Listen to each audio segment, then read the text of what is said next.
അവൻ ചെരച്ചുണ്ടാക്കിയതിന് വേറെ അവകാശികളൊന്നും ഇല്ല എന്ന ആശാവസ്ഥയിലാണ് എന്ന് ക്രൈംബ്രാഞ്ച് ഉദ്യോഗസ്ഥർ തന്നെ വന്ന് പറയുന്ന സമയം മുതലേ ഞങ്ങൾക്കത് ഒരുപാട് വേദന നൽകിയിരുന്നത്. ഞെട്ടിപ്പിക്കുന്ന വെളിപ്പെടുത്തലുമായാണ് പ്രിയ വേണുഗോപാൽ വന്നിരിക്കുന്നത്. ഇത് കേട്ട് ഞാൻ ശരിക്കും അമ്പരന്നു പ്രിയ സുഹൃത്തുക്കളെ. അതായത് നമ്മൾ പലരെയും മനസ്സിൽ നല്ല വ്യക്തികളെന്ന് ചിന്തിച്ചു വെച്ചിരിക്കും, പക്ഷെ അവരുടെ മുഖം മൂടി തന്നെ അഴിഞ്ഞു വീഴുന്ന രീതിയിലുള്ള കാര്യങ്ങളുമായിട്ടാണ് പ്രിയ വേണുഗോപാൽ ഇത്തവണ വന്നിരിക്കുന്നത്. ഞാൻ വേറെ ആരെയും കുറിച്ചല്ല ഈ പറയുന്നത്, ബാലഭാസ്കറിന്റെ ഭാര്യയായ ലക്ഷ്മിയെ കുറിച്ചാണ് കേട്ടോ. എല്ലാവർക്കും ജൊവീന ജുവൽ വണ്ടേഴ്സ് വ്ലോഗിലേക്ക് സ്വാഗതം. അപ്പോൾ നമുക്ക് വീഡിയോയിലേക്ക് പോകാം. ജോയ് തമലം, ലക്ഷ്മിയുടെയും ബാലഭാസ്കറിന്റെയും സുഹൃത്തായിരുന്ന ജോയ് തമലം ഈ ഇടയ്ക്ക് ഒരു ന്യൂസ് ചാനലിന് ബൈറ്റ് കൊടുത്തിട്ടുണ്ടായിരുന്നു. അതായത് അവൻ ചത്തതോ ചത്തു, ഇനി അവന്റെ കുറച്ച് ആക്രി സാധനങ്ങൾ ഇവിടെ ഇരിപ്പുണ്ട്, അതെല്ലാം കൂടി തൂക്കി വിൽക്കണമെന്നുള്ള രീതിയിൽ ലക്ഷ്മി ജോയ് തമലത്തിനോട് സംസാരിച്ചെന്ന് ജോയ് തമലം ഒരു ബൈറ്റ് ഈ ഇടയ്ക്ക് ഒരു ന്യൂസ് ചാനലിന് കൊടുത്തു. അപ്പോൾ ജോയ് തമലത്തിന് അതൊരു തോന്നലായിരുന്നു. അതായത് ലക്ഷ്മി എന്തോ പറഞ്ഞതിൽ നിന്നും ജോയ് തമലം റീഡ് ചെയ്തെടുത്തത് ആ ഒരു രീതിയിലാണ്. ലക്ഷ്മി ചിലപ്പോ അങ്ങനെ ആയിരിക്കൂലോ ഉദ്ദേശിച്ചതെന്ന് വിശ്വസിക്കുന്നവരും കാണും അല്ലെ. അതിലൊരാളായിരുന്നു ഞാനും. അതായത് അങ്ങനെയൊക്കെ ഒരു ഭാര്യ പറയൂ, അതായത് ബാലഭാസ്കറിന്റെ ഭാര്യയായിട്ട് നമ്മുടെയൊക്കെ മനസ്സിൽ നമ്മൾ ഉയർത്തി വെച്ചിരിക്കുന്ന ലക്ഷ്മിയുടെ വായിൽ നിന്ന് ഇങ്ങനെയൊക്കെ സംസാരം വരുമോ എന്ന് നമ്മളിൽ കുറച്ചാളെങ്കിലും ചിന്തിക്കും അല്ലെ. എന്റെ പ്രിയ സുഹൃത്തുക്കളെ, സത്യം പറഞ്ഞാൽ ലക്ഷ്മിയുടെ മുഖം മൂടി ഓരോ ദിവസം കഴിയും തോറും അഴിഞ്ഞു വീഴുന്നതാണ് നമുക്ക് കാണാൻ കഴിയുന്നത്. പ്രിയ വേണുഗോപാൽ ഇപ്പോൾ വന്ന് പറഞ്ഞിരിക്കുന്നത് കേട്ടാൽ നമ്മൾ പലരും ലക്ഷ്മിയെ സംശയിച്ചു പോകും. ജോയ് തമലം ലക്ഷ്മിയെ പറ്റി മനസ്സിലാക്കിയിരിക്കുന്നത് 100% ശരിയാണെന്ന് നമ്മൾക്ക് ഉറപ്പാവും. അപ്പോൾ അത് എന്താണെന്ന് നമുക്കൊന്ന് കേട്ടിട്ട് വരാം. നമുക്കറിയാം, ലക്ഷ്മി തന്നെ ആദ്യമായി 6 വർഷത്തിന് ശേഷം മീഡിയയിലേക്ക് വരാനുണ്ടായ ഒരു കാരണം വളരെ ക്ലിയർ കട്ടായി ലക്ഷ്മിക്കെതിരെ വന്നൊരു ആരോപണമാണ് അവരുടെ തന്നെ ഒരു മ്യൂച്വൽ സുഹൃത്തിന്റെ ഭാഗത്തു നിന്ന്. ഞങ്ങൾ അനുമാനിക്കുന്നത് അങ്ങനെയാണ്, അതുകൊണ്ടാണ് ലക്ഷ്മി വന്നത് എന്നാണ്. കാരണം അങ്ങനെ അല്ലായിരുന്നെങ്കിൽ ഇതിനോടകം ലക്ഷ്മി പുറത്തു വന്നേനെ, എന്തെങ്കിലും കാര്യം അറ്റ്ലീസ്റ്റ് പേഴ്സണൽ ലെവലിലെങ്കിലും ലക്ഷ്മി ഒരു കമ്മ്യൂണിക്കേഷൻ ശ്രമിച്ചേനെ എന്നാണ് ഞങ്ങൾ കരുതുന്നത്. പക്ഷെ അതിനെ ശ്രമിക്കാതെ ഈ ഒരു ഘട്ടത്തിൽ വന്നത് ലക്ഷ്മി തന്നെ അതിനകത്ത് പറയുന്നുണ്ട്. കുറച്ചുപേരിൽ നിന്ന് പ്രതീക്ഷിച്ചിരുന്നു, ചിലരിൽ നിന്ന് പ്രതീക്ഷിക്കാത്തതും സംഭവിച്ചു എന്ന് ലക്ഷ്മി പറയുന്നുണ്ട്. അപ്പോൾ ഇങ്ങനെയുള്ള ആരോപണങ്ങൾ ലക്ഷ്മിയുടെ ഭാഗത്ത് നിന്ന് പറഞ്ഞു എന്ന് പറയുന്ന കാര്യങ്ങൾ ചില തെളിവുകൾ സഹിതം ഓഡിയോ ആയിട്ടും വീഡിയോ ആയിട്ടും മെസ്സേജസ് ആയിട്ടും സ്ക്രീൻഷോട്ട്സ് ആയിട്ടും ഒക്കെ 2019 മുതൽ ഞങ്ങളുടെയൊക്കെ പക്കൽ കിട്ടുന്നുണ്ടായിരുന്നു. ഈ പറഞ്ഞ വ്യക്തി തന്നെ ഇതൊക്കെ എന്നോടും ഷെയർ ചെയ്തിട്ടുള്ള കാര്യമാണ്. ബാലുചേട്ടന്റെ ആക്രി സാധനങ്ങളിൽ നിന്ന് വയലിനെ പറഞ്ഞു, അവൻ ചെരച്ചുണ്ടാക്കിയതിന് വേറെ അവകാശികളൊന്നും ഇല്ല എന്ന് പറഞ്ഞു എന്നൊക്കെ പറയുന്നതൊക്കെ ലക്ഷ്മി പറഞ്ഞതാണോ അല്ലയോ എന്നുള്ളതൊക്കെ തെളിയിക്കേണ്ടത് ഇതൊക്കെ ആരോപണങ്ങളായി പുറത്തുവിട്ട ആളുടെ ബാധ്യതയാണ് ഞങ്ങളുടെ. ഡിയർ ഫ്രണ്ട്സ്, ഇത് കേട്ടപ്പോൾ ശരിക്കും എനിക്ക് വിഷമം തോന്നി കേട്ടോ. കാരണം അവൻ ചെരച്ചുണ്ടാക്കിയത് എന്തൊരു ഭാഷയാണല്ലേ. അതും പ്രിയ വേണുഗോപാൽ ഇവിടെ പറയുന്നുണ്ട് തെളിവ് സഹിതം അവരിൽ കിട്ടിയ കാര്യങ്ങളാണ് എന്ന്. അങ്ങനെ തെളിവ് സഹിതം കിട്ടിയിട്ടുണ്ടെങ്കിൽ അതൊക്കെ ഇനി പുറത്ത് വിടണമെന്നാണ് എനിക്ക് പേഴ്സണലി തോന്നുന്നത് പ്രിയ സുഹൃത്തുക്കളെ. കാരണം പലവരുടെയും മുഖം മൂടി ഇനിയും അഴിഞ്ഞു വീഴാനുണ്ട് എന്നുള്ളതാണ് ഇവിടെ നമുക്ക് മനസ്സിലാക്കാൻ സാധിക്കുന്നത്. നമ്മൾ ഇത്രയും നാളും പ്രതീക്ഷിച്ചിരുന്ന എന്താണ്, ലക്ഷ്മി വളരെ മൂഡ് ഓഫ് ആയി തന്റെ ഹസ്ബൻഡും കുട്ടിയും മരിച്ചതിന്റെ വിഷമത്തിൽ കഴിയുന്നു എന്നാണ്. പക്ഷേ അത് അങ്ങനെയല്ല എന്നുള്ളത് ലക്ഷ്മിയുടെ ഇന്റർവ്യൂ കണ്ടാൽ നമുക്കത് മനസ്സിലാകും. അത് മാത്രമല്ല, കൈരളി ചാനലിൽ വന്ന ഒരു ഇന്റർവ്യൂവില് ലക്ഷ്മി അതിൽ സംസാരിക്കുന്ന കേട്ടാ അറിയാം. അതായത് ലക്ഷ്മിക്ക് ബാലഭാസ്കറിന്റെ ചിട്ടകളുമായി ഒത്തുപോകാൻ കുറച്ച് പ്രയാസം തന്നെയായിരുന്നു. കാരണം എല്ലാം ഒരു അടുക്കും ചിട്ടയിലും ജീവിക്കുന്ന ഒരു വ്യക്തിയായിരുന്നു ബാലഭാസ്കർ. അപ്പോൾ താൻ ഒത്തിരി ബാലുവിന് വേണ്ടി അഡ്ജസ്റ്റ് ചെയ്യുന്നുണ്ടെന്നും അത് ഏത് എക്സ്റ്റെന്റ് വരെയാണ് താൻ അഡ്ജസ്റ്റ് ചെയ്യുന്നതെന്ന് ബാലുവാണ് പറയേണ്ടതെന്നും ലക്ഷ്മി ആ ഒരു ഇന്റർവ്യൂവില് പറയുന്നുണ്ട്. ആ ഇന്റർവ്യൂ കണ്ടപ്പോൾ എനിക്ക് മനസ്സിലായത് ബാലുവിന്റെ ക്യാരക്ടറിനെ അവിടെ തെറ്റായി പോർട്രേ ചെയ്യാൻ എടുത്ത ഒരു ഇന്റർവ്യൂ ആണ്. ആ കൈരളിയിൽ വന്ന ഒരു ഇന്റർവ്യൂ ആയിട്ടാണ് എനിക്ക് തോന്നിയത്. കാരണം അതിൽ വന്ന പലവരും ബാലുവിന്റെ നെഗറ്റീവ് സൈഡ് ചിരിച്ചുകൊണ്ട് പറയുന്നതായിട്ടാണ് ഫീൽ ചെയ്തത്. അത് മാത്രമല്ല, അച്ഛൻ ഇവിടെ പറയുന്നുണ്ട് ഒരു ചായ പോലും ഭാര്യ എന്നുള്ള രീതിയിൽ ഇട്ടുകൊടുക്കാൻ ലക്ഷ്മിക്ക് കഴിഞ്ഞിട്ടില്ല എന്ന്. അമ്മയും പല കാര്യങ്ങളും പറയുന്നുണ്ട്. അപ്പോഴൊക്കെ വിചാരിച്ചു എന്തെങ്കിലും അമ്മായിയമ്മ മരുമോള് തമ്മിലുള്ള പ്രശ്നമായിരിക്കും എന്നൊക്കെയാണ് അത് ഞാൻ പേഴ്സണലി വിചാരിച്ചിരുന്നത്. പക്ഷെ അതൊന്നും അങ്ങനെ അല്ല എന്നുള്ളത് ഇനി അങ്ങോട്ട് കുറച്ച് കൂടെ കേൾക്കുമ്പോൾ നിങ്ങൾക്ക് മനസ്സിലാവും. ഇതിപ്പോൾ ജോയ് തമ്മലത്തിന് തോന്നിയ കാര്യമാണ് ലക്ഷ്മി ഇങ്ങനെ ആയിരിക്കാം ഉദ്ദേശിച്ചതെന്ന്. പക്ഷെ അത് തോന്നലായിരുന്നു എന്നുള്ളത് പ്രിയ വേണുഗോപാലിന്റെ വായിൽ നിന്ന് തന്നെ നമുക്ക് കേട്ടിട്ട് വരാം. അന്ന് അതൊക്കെ കേട്ടപ്പോൾ പോലും ഓരോരുത്തരുടെ സാഹചര്യം എന്താണ്, കൃത്യമായി അവരിയ്ക്കുന്ന അവസ്ഥ എന്താണെന്ന് അറിഞ്ഞുകൂടാത്തത് കൊണ്ട് അതേക്കുറിച്ച് മിണ്ടണ്ട എന്നുള്ളത് തന്നെയാണ് ബാലുചേട്ടൻ്റെ അമ്മയും അച്ഛനും അമ്മാവനും ഞങ്ങളും ഒക്കെ എടുത്തൊരു തീരുമാനം. പക്ഷേ അതിൻ്റെ ഒരു മറുവശത്ത് ബാലഭാസ്കർ എന്ന വ്യക്തിയുടെ സ്വപ്നമായിരുന്ന സ്റ്റുഡിയോയെക്കുറിച്ച് അത് മുഴുവൻ ഫംഗസ് കയറി നാശാവസ്ഥയിലാണ് എന്ന് ക്രൈംബ്രാഞ്ച് ഉദ്യോഗസ്ഥർ തന്നെ വന്ന് പറയുന്ന സമയം മുതലേ ഞങ്ങൾക്കത് ഒരുപാട് വേദന നൽകിയിരുന്ന കാര്യമാണ്. ബാലുചേട്ടൻ്റെ സ്വപ്നമായിരുന്നു ആ സ്റ്റുഡിയോ. അതുപോലെ ബാലുചേട്ടൻ വാങ്ങിയിരുന്ന ഓരോ വയലിനും വാങ്ങിയിരുന്നു എന്നിരുന്നാൽ പോലും അതൊക്കെ ഒരു അച്ചീവ്മെൻ്റ് ആയിട്ടാണ് അദ്ദേഹം കരുതിയിരുന്നത്. ഓരോ പടി ഉയരുന്ന ഒരു ആസ് എ വയലിനിസ്റ്റ് അദ്ദേഹം കയറുന്ന പടികളുടെ തെളിവായിട്ടായിരുന്നു ഓരോ വയലിനും ഓരോ എൻഡോഴ്സ്മെൻറ്റും അദ്ദേഹം കരുതിയിരുന്നത്.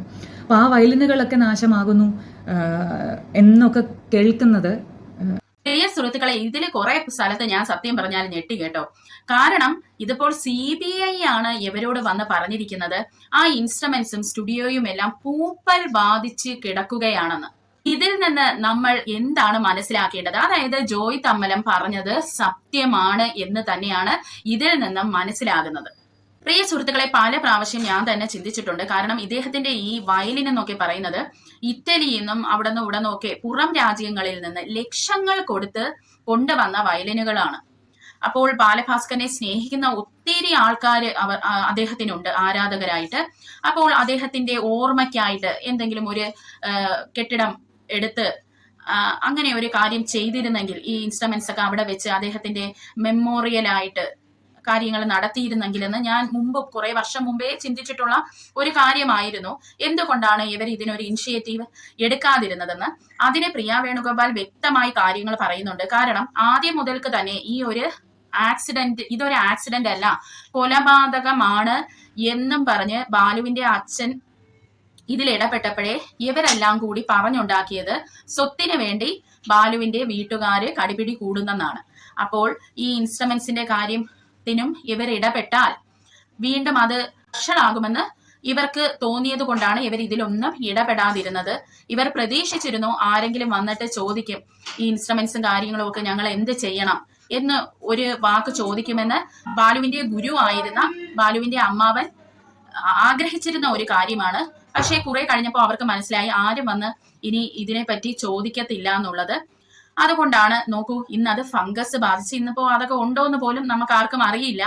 അപ്പോൾ ഒരു ഹസ്ബൻഡിനെ സ്നേഹിക്കുന്ന അല്ലെങ്കിൽ ഹസ്ബൻഡിന്റെ ഓർമ്മയായിരുന്ന അദ്ദേഹത്തിന്റെ എല്ലാമായിരുന്ന ആ വയലിനെ പോലും ബഹുമാനിക്കാത്ത ലക്ഷ്മിയെ എന്താണ് പറയേണ്ടതെന്ന് എനിക്ക് അറിയത്തില്ല. എന്തുകൊണ്ടാണ് അവരങ്ങനെയൊന്നും എനിക്ക് മനസ്സിലാകുന്നില്ല.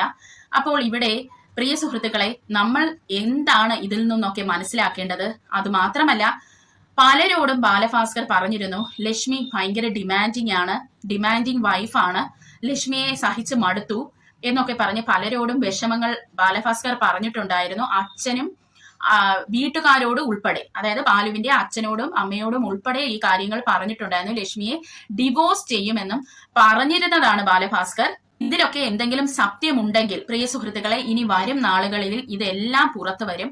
അതായത് ബാലഭാസ്കർ ആരോടൊക്കെയാണ് പറഞ്ഞിരുന്നത് അവരൊക്കെ ഇന്നല്ലെങ്കിൽ നാളെ വന്ന് ഇതൊക്കെ വെളിയിൽ പറയുമെന്നുള്ളത് 100% ഉറപ്പാണ്. കാരണം ഇത് സത്യമായ, ഇതൊരു ട്രൂ സോളാണ് നമ്മുടെ ബാലഭാസ്കറിന്റേതെന്ന് പറയുന്നത്. അതുകൊണ്ടാണ് ഇത് എത്ര മറച്ചു വെക്കാൻ ശ്രമിച്ചാലും ഈ ഒരു കേസ് വീണ്ടും പൊങ്ങി വരുന്നത് പറയുന്നത്. ഇനി ബാലഭാസ്കറിന് വേണ്ടി ആ സമയത്ത് അപ്പിയർ ചെയ്ത വക്കീലിന് ലക്ഷ്മിയെ കുറിച്ച് പറയാനുള്ള കുറച്ച് കാര്യങ്ങളും കൂടെ നമുക്കൊന്ന് കേൾക്കാം.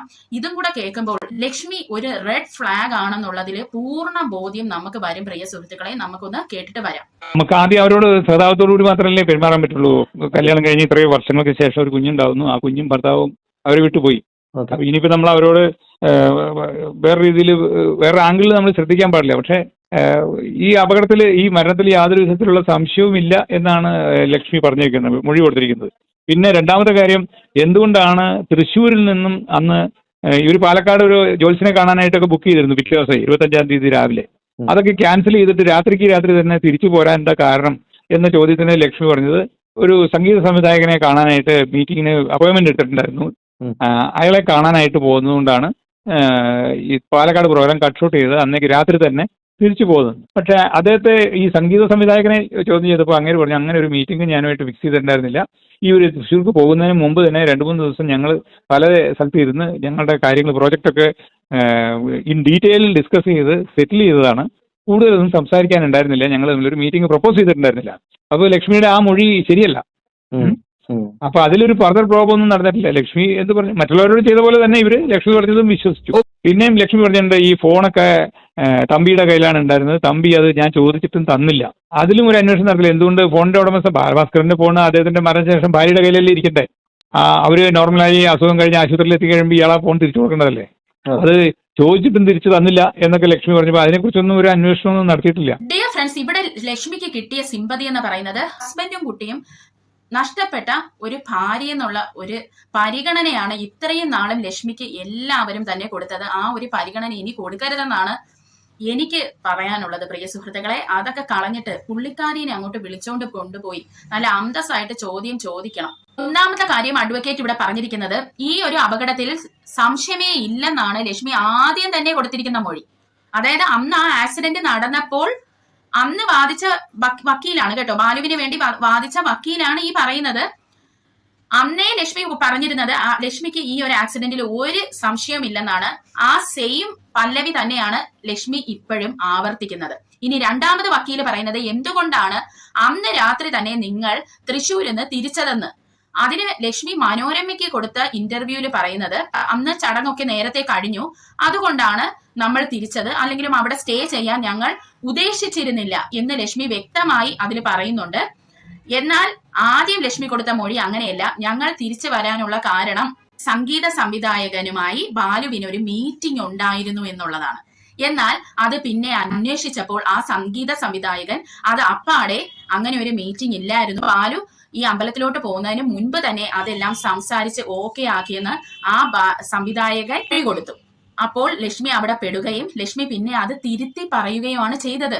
ഡിയർ ഫ്രണ്ട്സ്, ഇവിടെ മൂന്നാമതായി ഈ അഡ്വക്കേറ്റ് പറയുന്നത് ഈ ഫോണിന്റെ കാര്യം തന്നെയാണ്. അതായത് ഹസ്ബൻഡിന്റെ പേഴ്സണൽ ബിലോങ്ങിങ്സ് ഭാര്യ വാങ്ങി വെക്കുക എന്നുള്ളത് ഒരു നോർമൽ എല്ലാ സ്ത്രീകളും തന്നെ ചെയ്യുന്ന ഒരു കാര്യമാണ് അല്ലെ, അദ്ദേഹത്തിന്റെ ഓർമ്മയ്ക്കായിട്ട്. പക്ഷെ ഇവിടെ ലക്ഷ്മിക്ക് അതും വേണ്ടായിരുന്നു.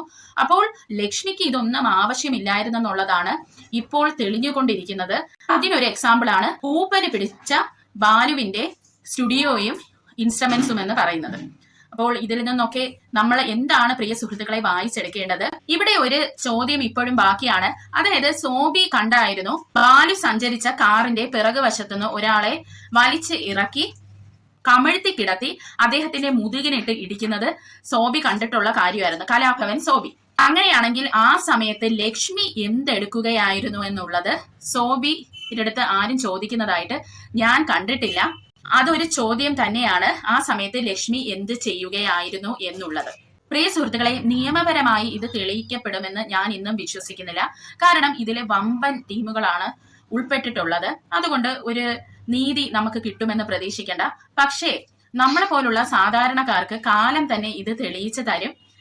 കള്ളൻ കപ്പലിൽ തന്നെയാണെങ്കിൽ നമുക്കത് അറിയാനും കഴിയും. നമുക്ക് ബാലുവിന്റെ ആത്മാവിന് വേണ്ടി പ്രാർത്ഥിക്കാം. ആ അച്ഛനും അമ്മയ്ക്കും നീതി കിട്ടാൻ വേണ്ടിയും നമുക്ക് പ്രാർത്ഥിക്കാം. നമ്മളെ പോലുള്ളവർക്ക് ഇങ്ങനെയുള്ള ചെറിയ ഹെൽപ്പൊക്കെ ചെയ്യാൻ പറ്റത്തുള്ളൂ. വീണ്ടും ഇത് പുനരന്വേഷണം നടത്തണമെന്ന് ഉള്ളതാണ് സാധാരണക്കാരായ ഓരോ ആൾക്കാരുടെയും ആഗ്രഹം എന്നുള്ളത്. എനിക്ക് ഈ അച്ഛനോടും അല്ലെങ്കിൽ ബാലുവിന്റെ സഹോദരിമാരോടും ഒക്കെ പറയാനുള്ളത്, നിങ്ങൾക്ക് പറ്റുവാണെങ്കിൽ അദ്ദേഹം ഉപയോഗിച്ചിട്ടിരുന്ന ആ വയലിനും കാര്യങ്ങളും അദ്ദേഹത്തിന്റെ സ്റ്റുഡിയോ ഒക്കെ ഏറ്റെടുത്ത് ഒരു സ്മാരകം പോലെ പൊതുജനങ്ങൾക്ക് വന്ന് കാണാൻ കഴിയുന്ന രീതിയിലേക്ക് അത് മാറ്റണമെന്നുള്ളതാണ് എനിക്ക് പേഴ്സണലി ഇവരോട് ഒരു റിക്വസ്റ്റ് ഉള്ളത്. ഇതിൽ നിന്ന് ഒരു കാര്യം വ്യക്തമാണ്, ബാലുവിന്റെ ചുറ്റിനും നിന്നവരാരും ബാലുവിനെ സ്നേഹിച്ചിരുന്നില്ല. അതായത് ബാലുവിന്റെ വൈഫ്, ബാക്കിയുള്ള തമ്പി, വിഷ്ണു, അർജുൻ, പൂന്തോട്ടം, ലത ടീംസ്, ഇവരാരും തന്നെ അദ്ദേഹത്തിനെ സ്നേഹിച്ചിരുന്നില്ല. അതിനുള്ള ഉത്തമ ഉദാഹരണമാണ് അദ്ദേഹം ജീവന് തുല്യം സ്നേഹിച്ചിരുന്ന അദ്ദേഹത്തിന്റെ സ്റ്റുഡിയോയും വയലിനുമെല്ലാം പൂപ്പൽ ബാധിച്ച് ഇന്ന് കിടക്കേണ്ടി വന്നത്.